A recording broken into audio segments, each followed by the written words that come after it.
BMW, once the ultimate driving machine, built to dominate everything from the streets to the racetrack. These days, maybe not so much. It seems like they're being increasingly built to dominate more mundane places like your local supermarket car park. But don't worry, because there is a small company that seems to be building BMWs that maybe BMW should have built in the first place.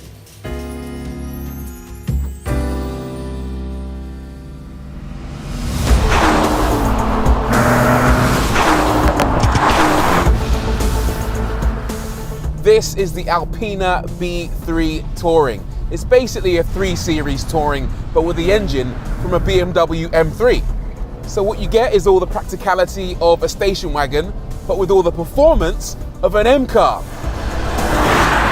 This, unofficially at least, is a BMW M3 estate. Finally.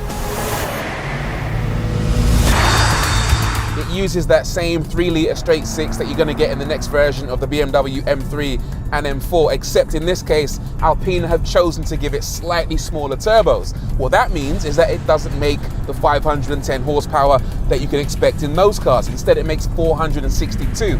However, it now makes way more torque than any other M3 or M4 that came before it. 700 Newton meters instead of 650. That means absolutely ballistic performance, 0 to 62 in 3.9 seconds. And because this isn't a proper BMW, it doesn't have a limiter. Keep going and it'll hit 186 miles an hour flat out. Come on. That makes this Alpina B3 on paper quicker than the next generation M3 and M4. But perhaps just as importantly, this secret M3 Touring doesn't look anywhere near as controversial. Far from it, it actually looks quite lovely. Alpinas are designed to be attractive yet discreet, to fit in any environment, even somewhere as mundane as this. They want people to look at it and suspect that it might be something special, but maybe not give away the beast that lies underneath. This car is built in the same factory as other BMWs, but then it's sent on to Alpina's factory for a few modifications. I'll talk you through a few of the upgrades. So this car has bigger air intakes at the front to help cool that monster engine. Down below, you've got a floating Alpina logo. Just above a front splitter, which works in perfect harmony with the rear spoiler and is configured in BMW's wind tunnel for optimum aerodynamic efficiency. They've also fitted bigger brakes, 395 millimeters, and added a set of 20-inch forged wheels, the highlight of which are these locking center caps, which you push and twist to reveal a key, which allows you to unlock the center portion and access the locking wheel nut. Double protection against people trying to steal your wheels and adding them to BMWs that aren't Alpinas. This spoiler almost looks like it serves no purpose, but it's actually very important. Its job is to deflect air above the sunroof, because at high speeds on the Autobahn, wind flowing over the sunroof can cause quite a lot of noise to go into the cabin. We can't have that. The back is definitely this car's best angle. It's got such a great stance to it, hasn't it? You've got a couple of Alpina badges just here, Alpina and B3. Then underneath you've got a custom rear apron with a custom diffuser and also quad exhausts, which sound absolutely delicious. It's got everything you need to hint that it's a performance car, but it hides it so well. Underneath it might be the Hulk, but on the outside it's more Bruce Banner, isn't it?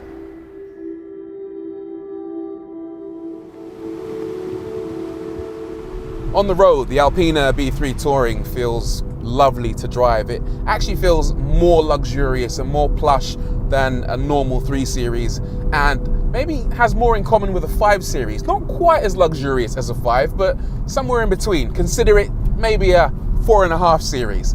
And a lot of that comes down to the fact that Alpina have engineered a little bit more leeway into the dampers. You can change the driving modes like you do in any ordinary BMW by pressing the buttons on the center console, so you can cycle between Sport and Sport Plus, or in this case, you can go for comfort or Comfort Plus, and that is another layer of comfort above what you'd get in a normal BMW product. And Comfort Plus allows the car to ride over the imperfections in the road really nicely. It feels exceptionally plush, more plush than any other 3 Series that I've driven in the past. That feeling of plushness is amplified by the upgraded interior. It's still very much a BMW at heart, but with a few bespoke Alpina touches. You get the Alpina logo on the door sills, Alpina logos on the seats, a badge on the center console, and a couple of leather options. The best being the Lavallina setup you see here on the seats and steering wheel, which is definitely a step up from the leather you find on a normal 3 Series. And you'd expect that. The B3 has a price tag of around £70,000. It's obviously a lovely car to use as a daily, but what makes it even more special is that when the mood strikes you, it's also a very good driver's car.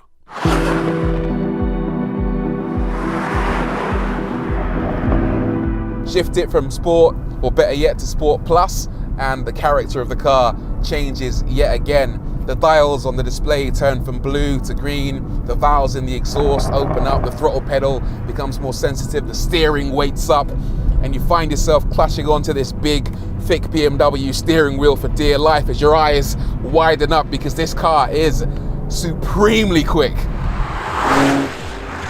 The S58 engine in this car is an absolute dream, really. There's a really good reason why BMW and Alpina lean on it as their performance engine of choice. I've driven it before in the X3M and the X4M, and those cars have a slightly different character to the Alpina B3 Touring. In those cars, it kind of pays to rev it out because you get most of the power and torque higher up the rev range. But with the Alpina B3, most of the torque comes in so low down in the rev range. From as little as 2,500, you get access to the full 700 Newton meters, which means that every time you floor it, the car just takes off and you feel a tremendous surge of acceleration. It is really, really quick. It's also really, really lively. This is a 3 Series after all, and we know how good the chassis are in those cars, so it's no surprise to learn that the chassis in this B3 is an absolute dream. It's really rewarding to drive. There's a lovely balance to it, and because you've got so much power and phenomenal brakes, I've upgraded the brake discs as well, you feel almost like you're being egged on by the car to try and exploit the performance. If there's one weakness, it's the 8-speed automatic gearbox. It isn't quite as responsive or as urgent as you might like in sport mode and feels a bit like a weak link, but only because the rest of the car is so exciting.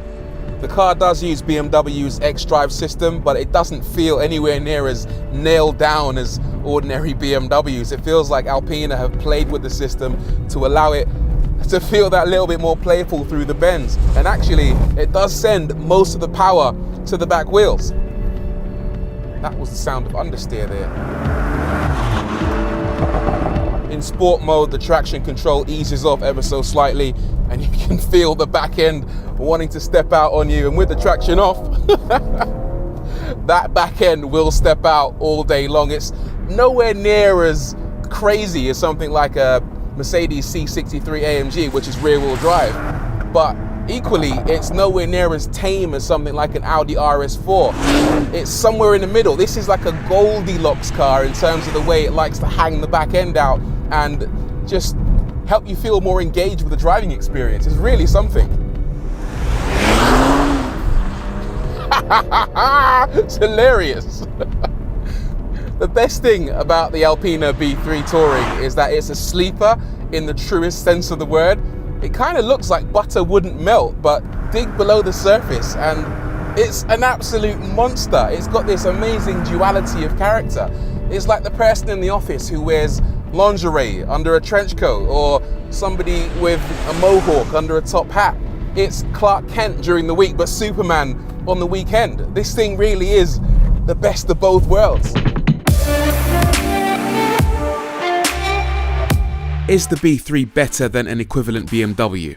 Well, no, but only because right now there is no equivalent BMW. Certainly nothing that provides as much comfort, as much power, as much fun, or as much engagement. Yes, something like a 330i Touring would be a cheaper, more sensible bet, a Mercedes C63 might be even more fun, and an RS4 might be slightly less likely to bite your arm off, But that's the beauty of the B3. Amongst a sea of alternatives, it stands alone. Maybe it really is a BMW that BMW should have built in the first place.